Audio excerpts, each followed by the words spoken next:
Well, last night we showed you the video, and it was nauseating, of senior World Health Organization official Bruce Aylward, a Canadian, refusing to answer questions about Taiwan and how it was dealing with coronavirus. In fact, Aylward wouldn't even acknowledge the question or acknowledge the existence of Taiwan. It was repulsive, but it wasn't surprising. Aylward was just following directions from the very top.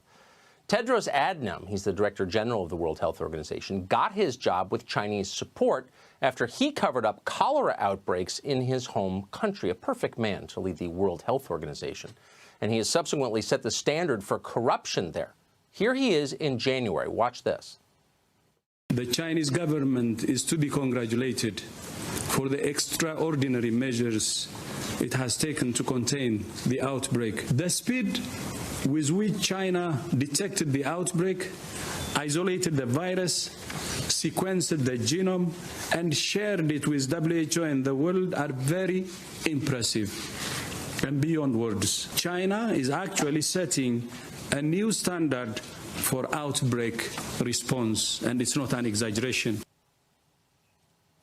That's the top public health official in the world, and everything you just heard him say there was a lie. A recent 60 Minutes piece from Australia, a piece our media are not playing, shows just how deep the lies go. In fact, there was nothing speedy about how China detected the outbreak and then warned the world. Indeed, they did the exact opposite. From the very beginning, throughout December, it was spreading, and we now know it was spreading human to human.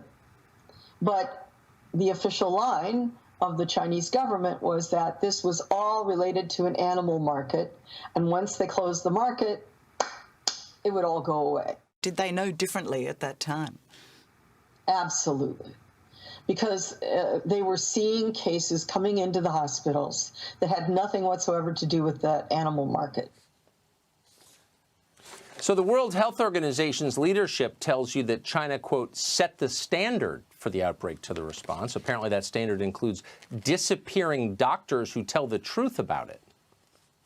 As China now tries to rewrite history and claim it was transparent all along, a final nail in the coffin of their lie. Just 2 weeks ago, the head of emergency at Wuhan Central Hospital, Dr. Ai Fen, also went public, saying authorities had stopped her and her colleagues from warning the world.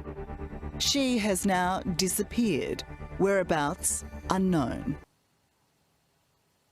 Again, why is it left to Australian media to produce a piece like this? The truth is, as 60 Minutes Australia explains, instead of worrying about these developments, in early February, the director of the World Health Organization was still lecturing the public that using terms like Wuhan virus was racist. Having a name matters to prevent the use of other names that can be inaccurate or stigmatizing.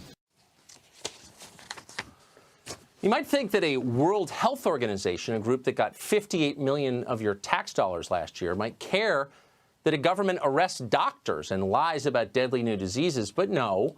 Like so many other organizations, they are lapdogs for the powerful, and that means their real job is sucking up to the Chinese government.